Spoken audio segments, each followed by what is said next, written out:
사랑하는 등대 가족 여러분, 이제 1월 10일 주일 예배를 하나님 앞에 드리도록 하겠습니다.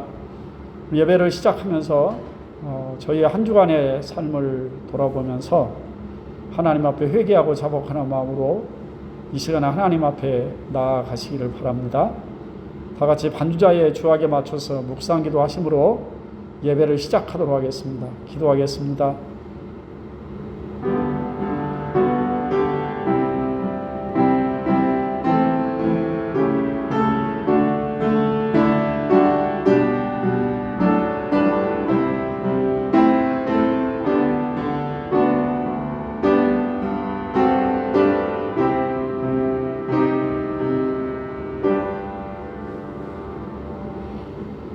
여호와께서 너를 실족하지 아니하게 하시며 너를 지키시는 자가 졸지 아니하시리로다. 이스라엘을 지키시는 이는 졸지도 아니하시고 주무시지도 아니하시리로다. 여호와는 너를 지키시는 이시라. 여호와께서 내 오른쪽에서 내 그늘이 되시나니 낮에 해가 너를 상하게 하지 아니하며 밤에 달도 너를 해치지 아니하리로다. 여호와께서 너를 지켜 모든 환난을 면하게 하시며 또 내 영혼을 지키시리로다.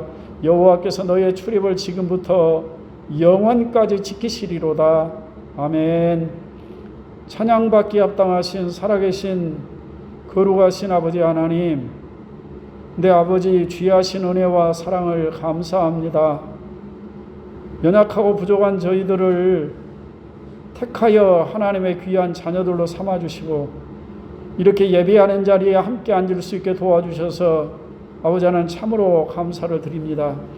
이 시간에 아버지 저희의 마음과 정성을 모아 저희의 몸을 들이며 시간을 들여 하나님 앞에 예배자로 이 자리에 있사오니 아버지 저희의 예배가 하나님을 기쁘시게 하나님을 영화롭게 하나님께서 기뻐 받으시는 귀한 예배가 되어지기를 소원하며 간절히 바랍니다.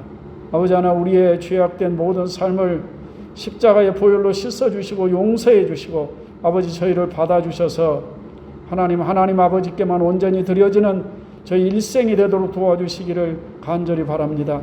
이 시간 아버지 이렇게 사모하는 마음으로 예배하는 자리에 있사오매 저희 예배 가운데 하나님께서 함께 하셔서 오늘도 우리에게 주시고자 하는 귀한 은혜, 주시고자 하는 귀한 깨달음의 말씀, 성령님이 임재하시는 귀한 시간 되어지게 하옵소서.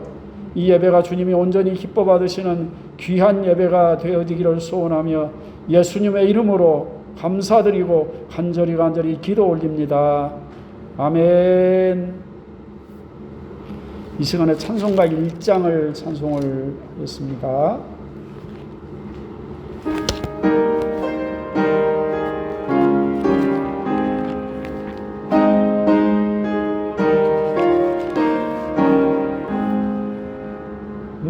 만복의 근원 하나님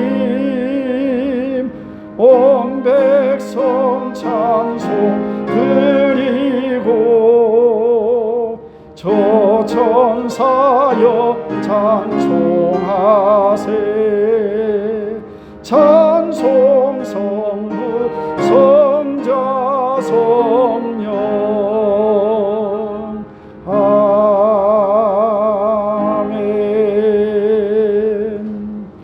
사도신경으로 우리의 신앙을 고백합니다.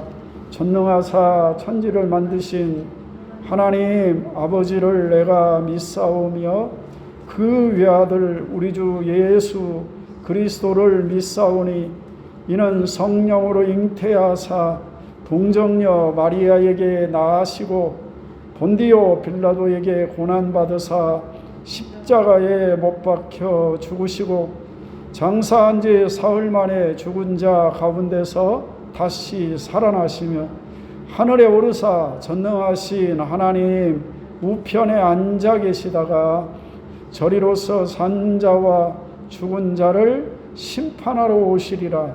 성령을 믿사오며 거룩한 공예와 성도가 서로 교통하는 것과 죄를 사하여 주시는 것과 몸이 다시 사는 것과 영원히 사는 것을 믿사옵나이다. 아멘. 찬송가 508장을 찬송을 하고 제가 기도하겠습니다.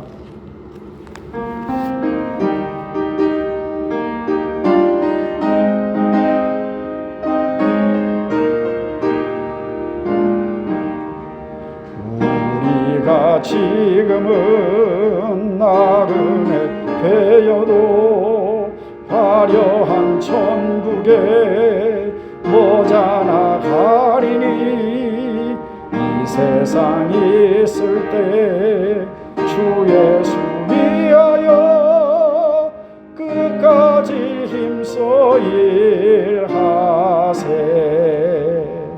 주 내게 부탁하시니 천사도 흠모하겠네. 화목해 하라신 구주의 말씀을 온 세상 널리 전하세. 주 예수 말씀이 온 세상 만민들 흉악한 죄에서 떠나라 하시니 이 말씀 듣고서 새 생명 얻으라. 이 기쁜 소식 전하세. 주 내게 부탁하시니 천사도 흠모하겠네.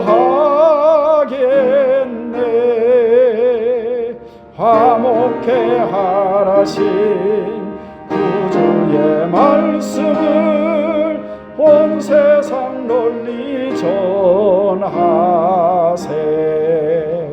영생의 복락과 천국에 갈 길을 만백성 알도록 나가서 전하세. 주 예수 말씀이 이 복음 전하라. 우리에게 부탁하셨네.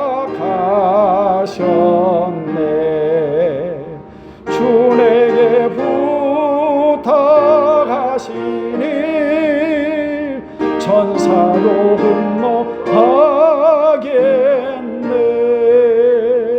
화목해 하라신 구주의 말씀을 온 세상 널리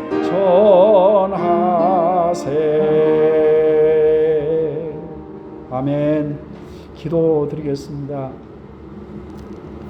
살아계신 아버지 하나님, 아버지 앞에 이렇게 와 함께 예배할 수 있게 도와주셔서 감사합니다.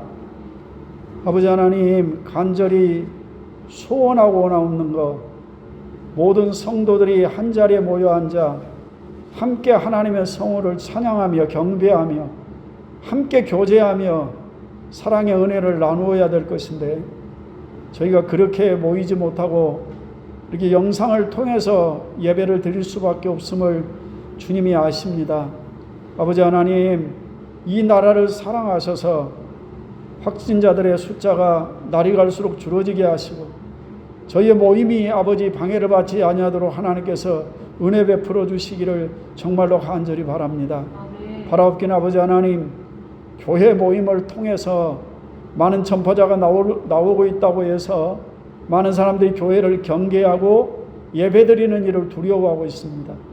아버지 하나, 하루속히 아버지 코로나의 백신과 치료제가 속히 우리 가운데 보급이 되어서 저희가 다시 한번 하나님 앞에 다시 모여 함께 사랑의 교제를 나누며 함께 그동안에 받았던 은혜를 나누는 자리에 올 수 있도록 도와주시기를 간절히 바랍니다. 아버지 하나님, 이 시간에도 코로나 일선에서 싸우는 의료진들과 그리고 아버지 하나님 나라의 지도자들과 그리고 지금도 그 병 가운데 신음하고 있는 수많은 하나님 백성들을 불쌍히 여기셔서 아버지 저들이 죽음에 이르지 않게 하시고 회복되어져서 다시 우리 아버지 하나님 가족의 품으로 돌아가고 다시 귀한 만남을 가질 수 있는 날이 오도록 도와주시기를 간절히 바랍니다.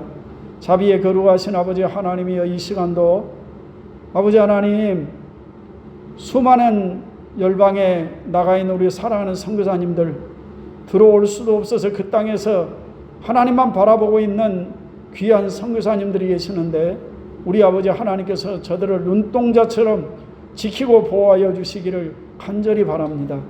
아버지 하나님, 위험한 소식이 들려지지 않게 하시고 저들의 생명과 안전을 지켜 주시옵소서. 우리 아버지 하나님, 코로나로 인하여 국내에 들어와 발이 묶여 나가지 못한 선교사들이 수없이 많이 있사온데, 하루속히 이 아버지 위기가 지나가고 길이 열려져서 다시 그들이 선교지로 돌아가 우리 아버지께서 맡겨주신 그 사명 위하여 충성을 다할 수 있는 날이 오도록 하나님께서 은혜 베풀어 주시기를 간절히 소원하며 바랍니다. 아버지 하나님, 등대교회가 후원하고 또 세우고 기도하는 선교사들이 있사옵니다. 아버지 하나님께서 은혜를 베푸시며 아버지 등대교회가 세운 교회들 가운데도 함께 하셔서 그 교회들로도 하나님의 놀랍게 도우심에 크신 은혜가 임하도록 도와주시기를 원합니다. 존귀하시고 자비로우신 아버지 하나님이여, 이 시간에 우리 아버지 함께 모이지 못하고 가정에서 예배를 드리는 사랑하는 성도들이 있사온데, 우리 아버지 하나님, 저들에게도 오늘 주시고자 하는 한량없는 하나님의 은혜, 놀랍도록 깨닫게 하시는 말씀의 은혜, 성령님께서 가르쳐 주시는 귀하고 복된 시간이 되어지는 시간 되게 하옵소서. 연약하고 부족한 종을 이 시간 말씀을 들어 세우실 터인데, 성령님께서 입술과 마음과 생각을 친히 사용하시고 주장하셔서 하나님의 말씀만 하나님의 말씀으로 바로 증거할 수 있도록 도와주시고, 이 말씀을 듣는 사랑하는 성도들의 듣는 귀를 열어주시며 아버지 믿음을 더하여 주셔서 그 말씀을 순종하고 그 말씀이 저들의 삶을 통하여 적용되어지고 많은 열매를 맺도록 도와주시기를 간절히 바랍니다. 아버지, 우리에게 큰 위로의 말씀, 우리를 제대로 가르쳐 주시는 하나님의 말씀이 되어지게 성령님이 친히 함께해 주옵소서. 예수님의 이름으로 감사드리며 간절히 기도 올립니다. 아멘.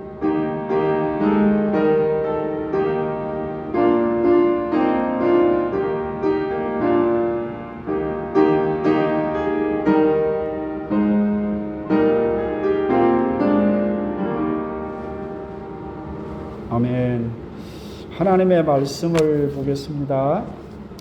하나님의 말씀은 에베소서 5장 22절 말씀부터 24절 말씀까지를 보겠습니다. 에베소서 5장 22절 말씀부터 24절 말씀까지를 봅니다. 제가 봉독해 드리겠습니다. 아내들이여, 자기 남편에게 복종하기를 주께 하듯 하라. 이는 남편이 아내의 머리됨이 그리스도께서 교회의 머리됨과 같음이니, 그가 바로 몸의 구주이시니라. 그러므로 교회가 그리스도에게 하듯 아내들도 범사에 자기 남편에게 복종할지니라. 아멘. 오늘도 행복한 가정 아내들이여, 세 번째 시간 말씀을 드리도록 그렇게 하겠습니다. 사랑하는 성도 여러분, 그리스도인에게 지혜롭게 행할 것을 말씀하면서 성령의 충만함을 받으라 라는 말씀을 했습니다. 이 시간 영상을 통해서 예배를 드리니까 제가 마스크를 좀 벗도록 하겠습니다. 성령은 구원받은 그리스도인 된 저와 여러분이 우리의 왕이신 예수 그리스도, 우리 아버지 되시는 하나님의 뜻을 따라 이 세상을 지혜롭게 살아가게 하기 위한 하나님께서 주신 최선의 방법이셨다라고 말씀을 드렸습니다. 성령의 충만함이란 어떤 특별한 장소에 가서 북치고 노래하고 하는 감정을 최대로 끌어올리는 특별한 경험이 아니라라고 했습니다. 성령의 충만함이란 우리 그리스도인들의 평범한 일상 속에서 내 안에 와 계시는 성령님을 인정하고 그가 깨닫게 하심을 따라 그가 주시는 내 마음의 소원을 거절하지 아니하고 성령의 인도하심을 따라 성령의 지배하심을 받으며 살아가는 것, 그것을 성령의 충만이라고 한다 말씀을 드렸습니다. 사랑하는 성도 여러분, 이 말씀은 제가 아무리 강조해서 말씀을 드려도 지나치지 않습니다. 마지막 때 우리가 하나님의 뜻을 따라서 살아가는 가장 지혜로운 삶이 되기 때문에 그런 것입니다. 성령의 충만함 속에 살아가는 사람들의 삶 속에 나타나는 여러 가지 표현들이 있습니다. 첫째, 서로 화답하며 그랬습니다. 우리의 언어가 변하는 것입니다. 비난하거나 송사하거나 공격하는 말이나 상스럽고 누추하지 않는 말을 사용하는 것입니다. 시와 찬송과 신령한 노래의 가사들처럼 아름다운 말을 주고받으면서 살아야 된다는 것입니다. 사랑하는 성도 여러분, 결국 내 입에서 불평과 원망과 비난과 공격적인 언어가 튀어나오는 것은 누군가 나를 공격하는 외부적인 요인이기도 하지만 더 깊은 것은 내 마음이 성령님의 완전한 지배를 받지 못하면서 비롯되었다는 사실을 먼저 인정을 해야 되는 것입니다. 세상에서의 심리치료는 내 탓이 아니다, 내가 그렇게 행동하고 반응한 것은 어떤 외부적인 환경들이 나를 그렇게 만들었기 때문이다라고 그렇게 말을 해서 모든 문제의 원인을 외부의 환경에 돌리는 것입니다.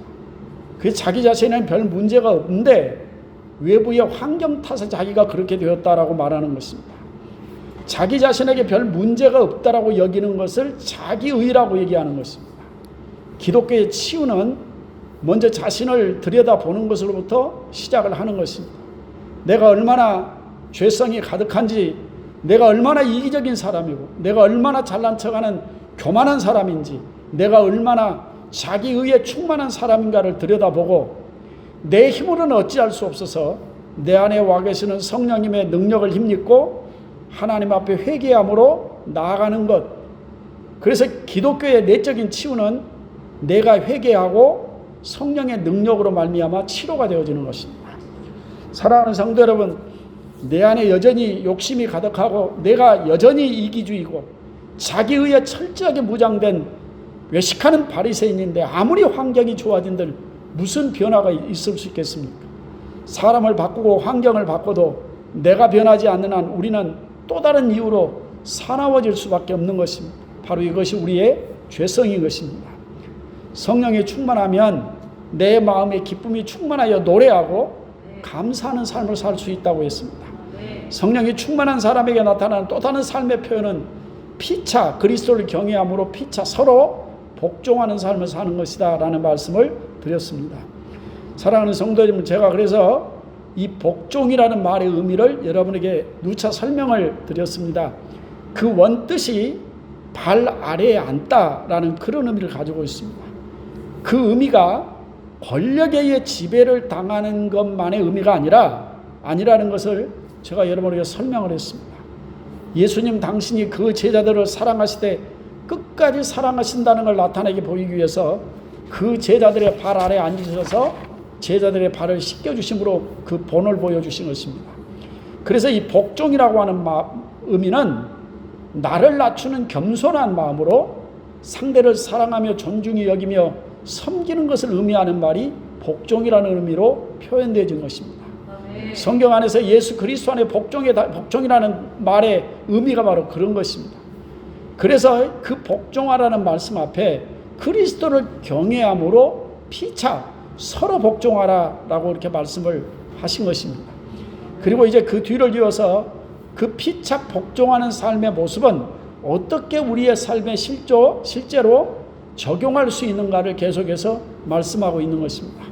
맨 먼저 가정에서 아내와 남편에 대해서 얘기를 합니다. 자녀와 부모에 대해서 얘기를 하죠. 그리고 직장에서 종과 상전에 대한 얘기를 하고 있습니다. 교회에서 복종할 것을 말씀을 합니다. 그런데 그 복종의 자리에 우선적으로 들어가야 될 사람이 먼저 앞부분에 등장을 하죠. 남편과 아내 사이에는 아내가 등장을 하고 부모와 자식 사이에는 자식이 앞에 등장을 합니다. 종과 상관들 사이에는 종이 앞서서 등장합니다. 우선 복종의 자리에 앉아야 한다라는 말씀을 하셨는데 근데 절대 일방적인 복종을 요구하지 않는다라는 사실을 우리가 기억을 해야 되는 것입니다. 남편에게도 부모에게도 상전에게도 그 위치에서 복종하는 그 위치에서 요구되는 복종이 있는 것입니다. 그래서 피차 복종한다라는 말을 사용을 한 것입니다. 우리가 다음에 말씀을 드리게 될 것이지만 부모와 자식과의 관계에서 자녀들아 주 안에서 내 부모에게 순종하라 라는 말씀을 합니다.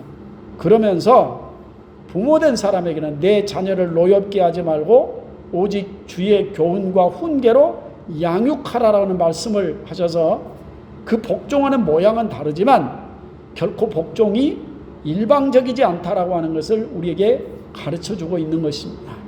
아내들에게 복종하라고 말씀하면서 뒤에 보면 남편이 해야 될 일을 정확하게 말씀하고 있는 것을 볼 수가 있습니다.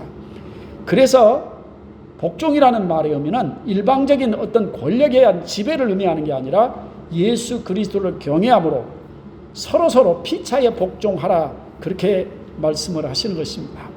이제 그 복종의 맨 처음 단위는 가정, 바로 부부관계에서부터 비롯되는 것입니다. 그리고 행복한 가정을 세우는 일은 성령 충만한 삶의 제1순위라는 사실을 우리가 알아야 되는 것입니다. 성도가 교회 안에 있는 동안이야 속은 그렇지 않다 할지라도 적어도 겉모양은 성령 충만한 모습을 보이게 되어 있습니다. 가끔 교회 안에서 별 의미도 없는 세상 정치의 일을 끌어들여서 논쟁을 벌이는 사람들이 있기는 하지만 그건 한마디로 자기의 존재감을 나타내 보이려고 하는 정말 영적인 어린아이 같은 사람들의 소행이고요. 교회 안에 와서 싸움을 부리는 사람이 일단 미성숙한 사람의 대표적인 모습입니다. 그래도 교회 오시면 다들 그 외적으로라도 좀 성령 충만하고 거룩해지려고 하는 모습을 보여주지 않겠습니까? 이 교회니까 말입니다. 그런데 가정으로 돌아가서 우리의 삶은 어떠하십니까? 교회 받고 은혜 받고 돌아온 그 후에 우리의 삶은 어떠하신가요? 예배 마치고 차에 오르는 순간 갑자기 눈매가 싸나워지고 마음에 짜증이 확 일어나고 말이 사라지고 그리고 거칠어지지 않습니까? 진짜 성령 충만한 그리스도의 삶은 교회에서가 아니라 내가 돌아가서 일주일을 살게 될 여러분의 가정에서부터 비롯되지 않겠느냐라는 생각을 해보는 것입니다. 집에 문을 열고 들어서는 순간 받은 은혜 무너지는 소리가 들려서는 아니 되지 않겠습니까? 가정에서 예배를 드리는 성도인들은 어떠신가요? 영상 예배를 마치자마자 야 TV 채널 틀어, 미스트롯 시즌2 한다는데 재방송하는데 없냐, 뭐 그렇게 하고 있지는 않습니까? 진짜 중요한 성령의 충만한 삶은 우리의 일상에서부터 비롯되어진다는 사실을 여러분 알아야 되는 것입니다. 행복한 가정, 성령 충만한 삶을 시험해보고 연출해 볼 수 있는 가장 완벽한 무대이기도 합니다. 행복한 가정이 어디로부터 시작이 되느냐? 아내의 복종으로부터 시작되어진다라고 말씀을 하고 있는 것입니다. 그만큼 행복한 가정을 세우는 일에 아내의 역할이 우선된다라는 그런 말씀이기도 합니다. 사랑하는 성도분, 제가 이미 아내의 역할에 대한 말씀을 여러분께 드렸습니다. 인류 최초로 남편과 아내가 존재하는 가정을 세우신 분은 하나님이십니다. 여러분의 가정에 남편과 아내가 있다면 이 두 사람을 짝 지어주신 분이 하나님이심을 여러분이 인정하셔야 되는 것입니다. 먼저 우선되는 아내의 역할이 있습니다. 여자를 만드시는 이유가 뭐냐 그랬더니 남자의 돕는 배필이 되기 위해서라는 말씀을 제가 여러분께 드렸습니다. 이 돕는 배필이라는 말의 의미는 누가 더 주도적인 것인가의 의미로 해석을 해서는 안 되는 것입니다. 그런 의미가 아니라 남자라는 존재는 제 아무리 똑똑하고 잘난 척해도 여자 없이는 절대 안 되는 존재, 돕는 배필이 없으면 안 되는 존재다라는 그런 뜻이란 말입니다. 그러므로 아내 여러분은 스스로 자부심을 가져도 된다, 제가 말씀을 드렸습니다. 너는 이놈아 아무리 네가 잘난 척해도 똑똑한 척해도 나 없이는 안 된다. 말로 하지 말고 그렇게 마음 먹고 남자를 도와서 세우시는 아내 역할을 잘 감당하라라는 그런 말씀이죠.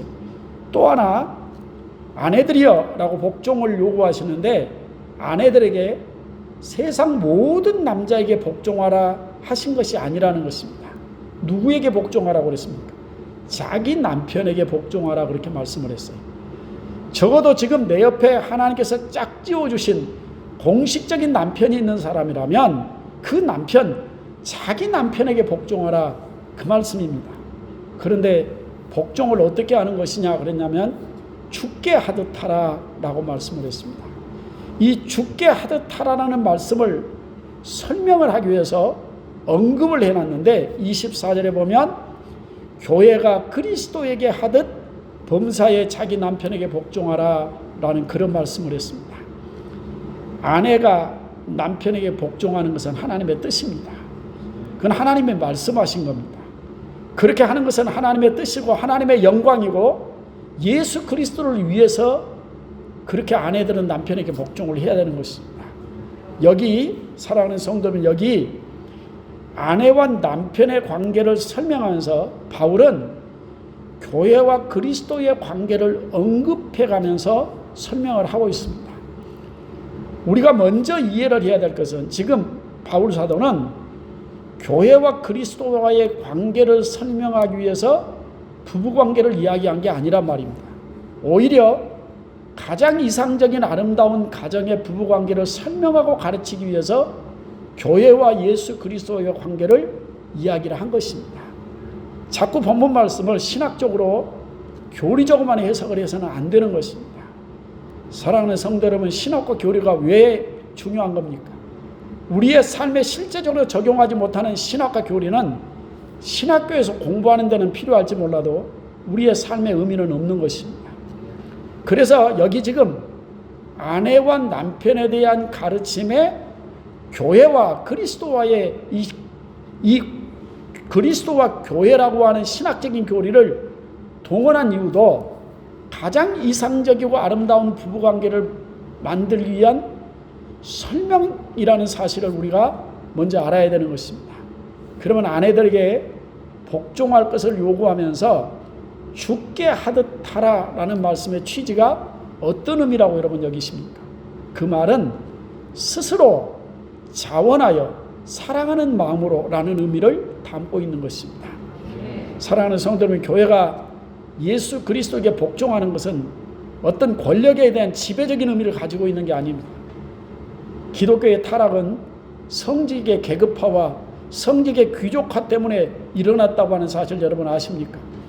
초대교회가 끝이 나고 로마라는 나라가 기독교를 국교로 선포하면서 교회 성직자의 권위가 귀족이 됐습니다. 예수 그리스도의 말씀된 성경의 권위보다 기독교의 성직자의 권위가, 그리고 기독교의 성직자였던 교황의 말이 훨씬 더 절대적이었던 시대가 있다는 사실을 여러분 아십니까? 지금 가톨릭에서 주장하는 잘못된 모든 교리들은 당대 교황의 말을 성경 말씀이 있다고, 말씀보다 더 권위 있다고 여겨진 결과물로 생긴 것들입니다. 중세시대 성경은, 성경이라는 책이 너무 귀해서 일반 사람들은 볼 수조차도 없었습니다. 그것도 일반인들이 쓰지 않는 라틴어라는 언어로 인쇄를 해서 제대로 라틴어를 공부한 사제들 말고는 성경을 읽을 수조차도 없었습니다. 그러니까 사제들이 엉뚱한 성경을 읽고 말도 안 되는 해석을 해도 사제들의 말이니까 틀림이 없을 거다, 무조건 믿어, 그랬단 말입니다. 교회가 그리스도에게 하듯이라는 말의 의미는 권력에 의한 지배를 의미하는 게 아닙니다. 스스로 자원하여 라는 말의 의미를 가지고 있는 것입니다. 아내들의 복종의 의미가 바로 거기에 있습니다. 더럽고 치사하지만 내가 한다 라는 그런 의미가 아닙니다. 사랑하고 존중히 여기는 마음으로 그 발 아래에 앉아서 섬기는 것입니다.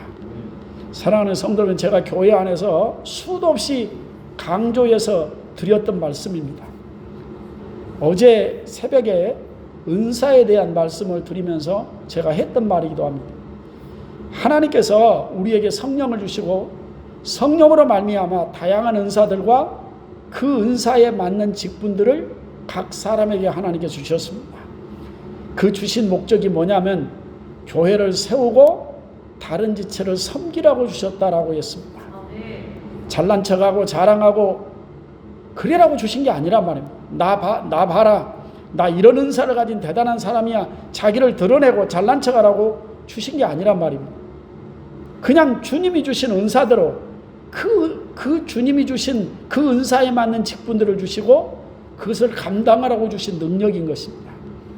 사도 바울은 자신이 복음 전하는 자의 직분에 대해서 이렇게 말씀을 했습니다. 고린도전서 9장 16절 이하의 말씀인데 제가 읽겠습니다. 내가 복음을 전할지라도 자랑할 것이 없으면 내가 부득불할 일임이라.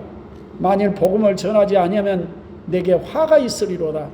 내가 내 자의로 이것을 행하면 상을 얻으려니와 내가 자의로 하지 아니한다 할지라도 사명을 받았느니라 라고 그렇게 말씀을 했습니다. 바울은 자신이 주님께 받은 사명이 있기 때문에 그렇게 교회로부터 대접을 못 받고 때로는 네가 사도라고 하면 사도냐라고 그렇게 무시를 당하면서도 그렇게 고생하면서도 자기의 일을 자의로 스스로 했다라는 그런 말입니다. 왜냐하면 그게 주님이 자기에게 주신 은사였고 사명이었고 직분이었기 때문에 그런 것입니다. 사랑하는 성도 여러분, 그래서 오늘 아름다운 가정 세 번째 결론이 뭐냐? 아내들이여 범사에 그 아내에게 그 남편에게 복종하라. 어떻게 하냐? 교회가 그리스도에게 하듯. 그 말은 스스로 자원하여 사랑하는 마음으로 그 일을 해야 된다라는 그런 말입니다. 이것이 성령이 주신 은사요 사명인 것입니다. 바로 이게 직분이라는 것입니다. 내가 교회 안에서 직분을 맡아서 하나님이 내게 주신 은사를 따라 그 일을 스스로 사랑하는 마음으로 자원해야 하듯이 아내 또한 아내라는 직분을 가지고 남편에게 복종하는 그것이 하나님의 뜻이다라는 그런 말씀입니다. 제가 제 아내를 좀 칭찬하도록 하겠습니다. 불편하면 여러분 용서해 주시 바랍니다. 요즘 주일에 모든 성도들이 함께 참여하여 예배를 드리는 것도 아니고 또 함께 모여 식사도 하지 말라고 하니까 교회가 공적으로 식사 준비를 할 수 없는 형편이지 않습니까? 그래도 최소한의 예배위원들은 밥을 먹어야 되니까 제 아내가 식사 준비를 토요일마다 합니다. 그런데 그것도 매주 열어주지 않으니까 제가 좀 미안하기도 하고 그렇습니다. 그런데 곁에 가만히 지켜보고 서 있으면 정말 정성을 다해서 준비를 하는 걸 볼 수 있습니다. 인터넷을 뒤져서 레시피를 찾아보기도 하고 무엇을 준비해서 대접할 것인가 계획을 짜기도 하고 음식을 준비하면서 정말 정성을 다하고 있습니다. 그것을 보면서 저 사람이 가진 그 섬김은, 저 사람은 자기가 가진 이 섬김의 은사를 굉장히 중요하게 생각하고 있구나. 그걸 뭐 짜증스럽게 여기거나 억지로 마지못해서 하는 것이 아니라 정말 사랑을 담고 정성을 담아서 그 일을 하고 있는 것을 봤습니다. 그러면서 제가 스스로 도전을 받게 됩니다. 과연 나는 영혼의 양식인 하나님의 말씀을 준비해서 성도들을 섬기는 사람으로서 저런 사랑과 저런 정성을 담아서 하나님의 말씀을 준비하고 있는가, 그런 생각을 하게 되는 것입니다. 스스로 자원하여 사랑의 마음을 담아 하는 것, 그것이 교회가 그리스도에게 하는 복종, 순종이 되어지는 것입니다. 바울 사도는 사도의 권위로 성경 말씀을 통해서 우리의 가정에서 아내들에게 그렇게 말씀하고 있는 것입니다. 억지로 하지 말고 사랑하는 마음과 존중이 여기는 마음을 담아서 스스로 기꺼이 하라라는 그런 말씀입니다. 그러면 아내들이여, 마지막 시간이니만큼 한 가지만 더 여러분에게 말씀을 드려보겠습니다. 오늘 본문 23절에 있는 말씀을 보겠습니다. 이는 남편이 아내의 머리됨이 그리스도께서 교회의 머리됨과 같음이니 그가 바로 몸의 구주이시니라, 그렇게 말씀을 했습니다.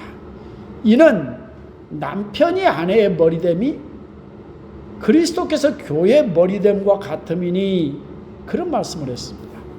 사랑하는 성도 여러분, 남편이 아내의 머리가 된다라고 그렇게 말씀을 하면서 그건 마치 그리스도께서 교회의 머리됨과 같다라는 말씀을 했습니다. 사랑하는 성도 여러분, 그리스도께서 교회의 머리 되심을 부인할 사람은 아무도 없습니다. 왜냐하면 그리스도는 교회의 구원자가 되시기 때문에 그런 것입니다. 에베소서 1장 22절 말씀을 제가 읽겠습니다. 또 만물을 그 발 아래 복종하게 하시고 그를 만물 위에 교회 머리로 삼으셨느니라 라는 말씀이 나옵니다. 여기 이 말씀에도 예수 그리스도가 교회의 머리됨을 말씀하고 있는 말씀입니다. 그런데 그 일을 누가 하신다는 거냐? 예수 그리스도를 교회 머리로 세우신 이가 누구냐? 바로 하나님이시란 말입니다. 그렇듯이 남편을 아내의 머리로 세우신 이가 누구라는 것입니까? 바로 하나님이시라는 그런 말씀입니다. 그러므로 남편이라는 이름의 권위를 주신 분이 누구냐? 바로 하나님이십니다. 왜 하나님께서는 남편이 아내의 머리라고 그렇게 말씀을 했을까요? 여기에 조금 부가적인 설명이 필요합니다. 여러분 고린도전서 11장에 있는 말씀을 잠깐 좀 보시길 바랍니다. 고린도전서 11장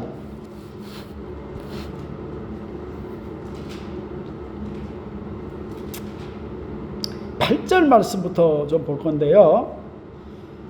고린도전서 11장에는 교회에서 여자들이 예배를 드릴 때, 기도를 할 때 머리에 쓰는 수건, 좀 수건이라고 하기는 그렇고 그 면포 뭐 그런 걸 여러분 의미를 하고 있습니다.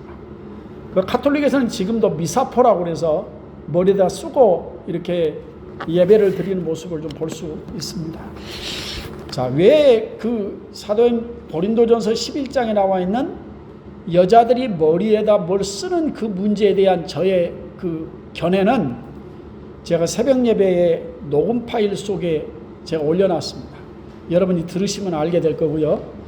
거기 고린도전서 11장 8절에서 10절 말씀까지를 제가 한번 천천히 한번 읽어보겠습니다. 남자가 여자에게서 난 것이 아니요 여자가 남자에게서 났으며 또 남자가 여자를 위하여 지음을 받지 아니하고 여자가 남자를 위하여 지음을 받은 것이니. 그리고 10절에 있는 말씀 보면 그러므로 여자는 천사들로 말미암아 권세 아래에 있는 표를 그 머리 위에 둘지니라, 그런 말씀을 했습니다.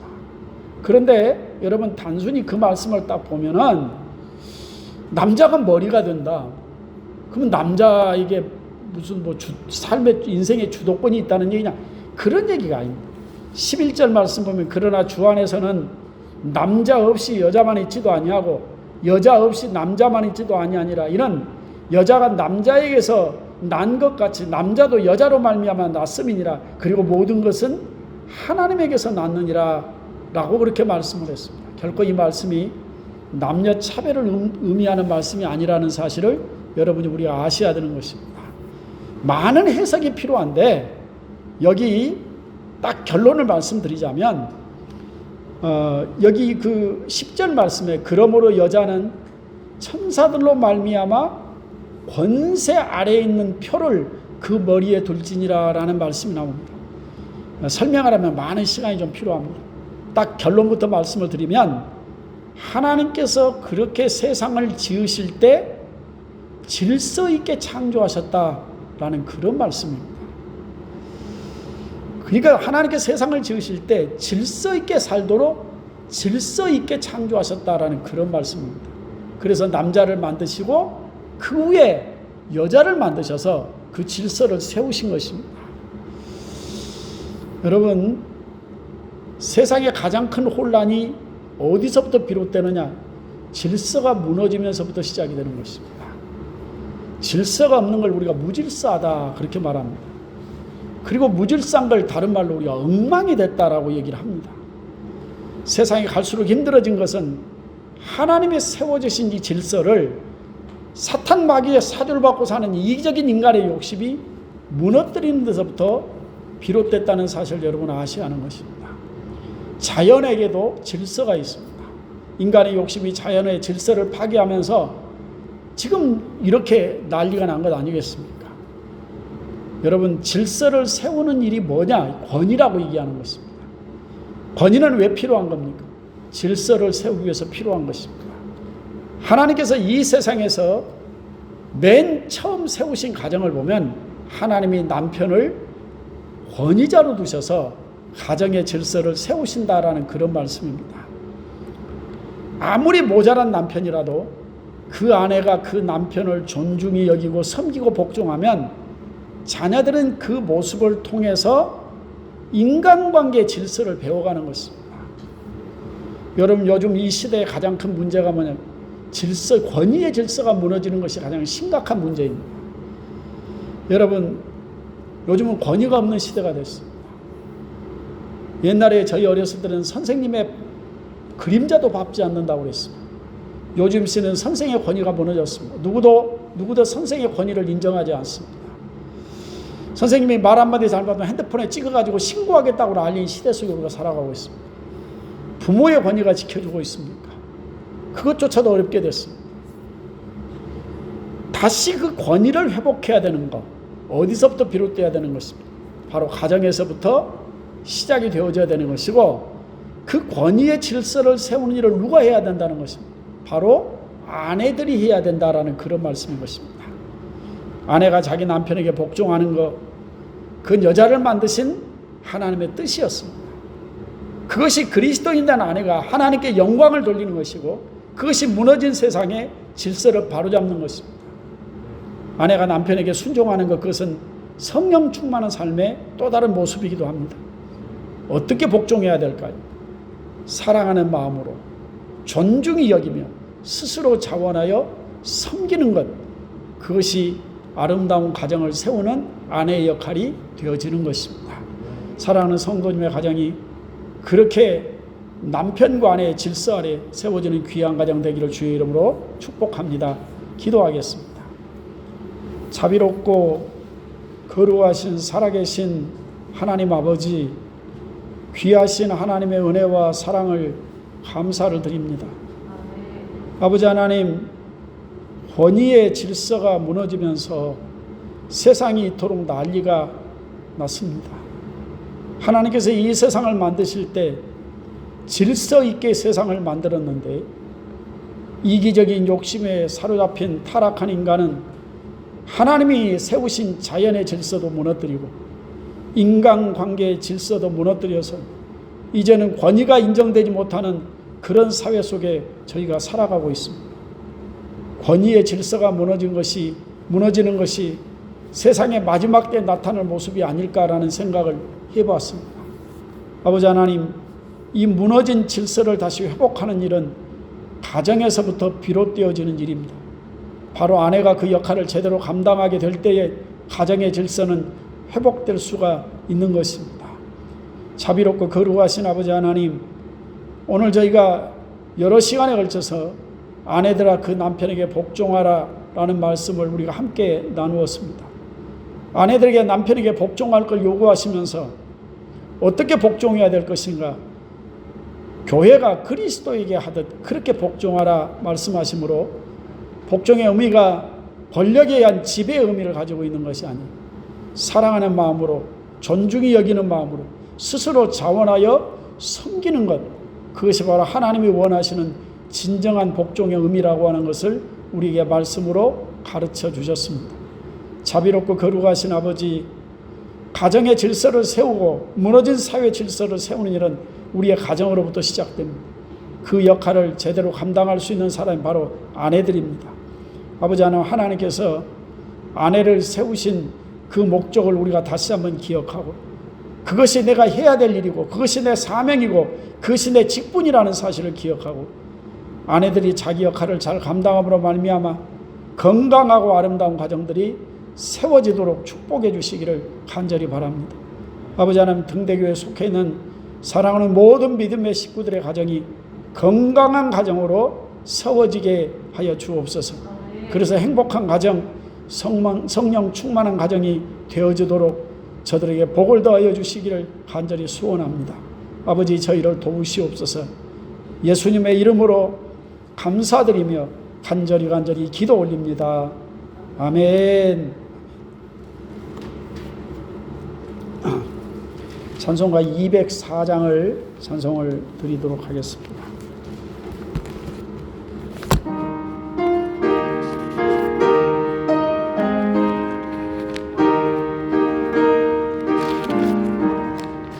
주의 말씀 듣고서 준행하는 자는 반석 위에 터닫고 집을 지은 같아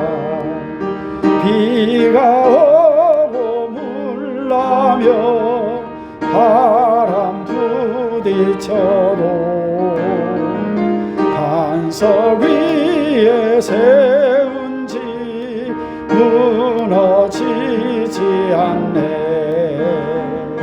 잘 짓고 잘 지세 우리 집 잘 지세. 만세 반석 위에다 우리 집 잘 지세. 주의 말씀 듣고도 행치 않는 자는 모래 위에 터 닦고 집을 지음 같아. 비가 오고 물나며 바람 부딪힐 때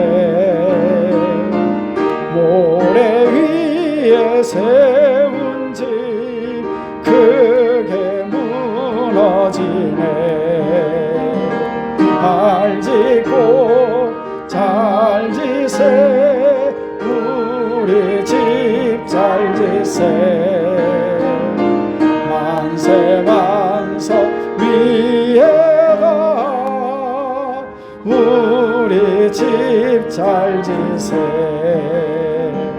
세상 모든 사람들 집을 짓는 자니 반석 위가 아니면 모래 위에 짓네. 우리 구주 오셔서 지은 상을 줄 때 세운 공력 따라서 영영 상벌 주리. 잘 짓고 잘 지세 우리 집 잘 지세. 만세 반석 위에다 우리 집 잘 지세. 아멘. 네, 광고 말씀을 드리도록 하겠습니다. 이제 백신도 이제 보급이 되어지고 치료제도 개발이 다 되어져 간다고 합니다. 우리가 조금만 더 인내하고 조심해서 가면 우리는 마스크를 벗고 일상으로 돌아갈 수 있을 것입니다. 코로나에 내가 감염이 되면 여러 사람들에게 피해를 입히게 됩니다. 교회 예배도 영향을 받게 됩니다. 1월 17일까지가 우선 거리두기 기간으로 정해져 있습니다. 그래서 예배 인원을 20명 이하로 제한을 하고 있습니다. 토요일 날 저녁 6시 30분에 주일 예배 영상 촬영에 참석하셔도 좋습니다. 수요 예배는 화요일 날 저녁 7시 30분에 영상을 촬영합니다. 모든 예배는 영상을 통해서 여러분에게 올려드리도록 하겠습니다. 교회 오시는 분들은 누구나 들어오시면서 마스크는 필수적으로 착용하셔야 되고 체온을 체크하시고 손 소독하시고 출입 명단에 본인의 이름에 그 표시를 하셔서 출입 명단 작성에 협조해 주시기 바랍니다. 이번 주 내내 추운 날씨가 계속이 되어진다고 합니다. 사랑하는 성도들은 미끄러운 길에 낙상하지 않도록 조심하시고 건강에도 유의하시기를 바랍니다. 성도님들의 안전과 건강과 믿음을 위해서 교회가 계속해서 기도하도록 하겠습니다. 치료와 믿음을 위한 기도가 필요하신 분들이 계십니다. 이미화 성도님 항암 치료받고 지금 몸을 치료하는 가운데 있습니다. 박향남 집사님, 안봉림 권사님, 홍석효 권사님, 정기신 권사님 건강과 믿음을 위해서 꼭 여러분 기도해 주시기를 간절히 바랍니다. 해외에 나가 있는 선교사들과 그리고 길이 막혀서 나가지 못하는 선교사들 그리고 등대교회가 후원하고 세운 교회들 위해 저들에게도 하나님의 은혜가 충만해달라고 여러분 꼭 기도하셨으면 좋겠습니다. 이 시간 제가 축도하고 예배를 마치도록 하겠습니다. 이제는 우리 주 예수 그리스도의 그 크신 은혜와 우리 아버지 하나님의 그 지극하신 사랑하심과 성령님의 위로하시고 교통하여 주심의 귀한 역사가 오늘 하나님의 말씀을 듣고 자기의 직분과 역할을 제대로 감당하여 아름다운 가정을 세우기를 원하는 귀한 성도들 머리머리 위에, 하나님 세우신 가정들과 자녀들과 허락한 사업과 직장들 위에 이제부터 영원까지 함께 있을지어다. 아멘.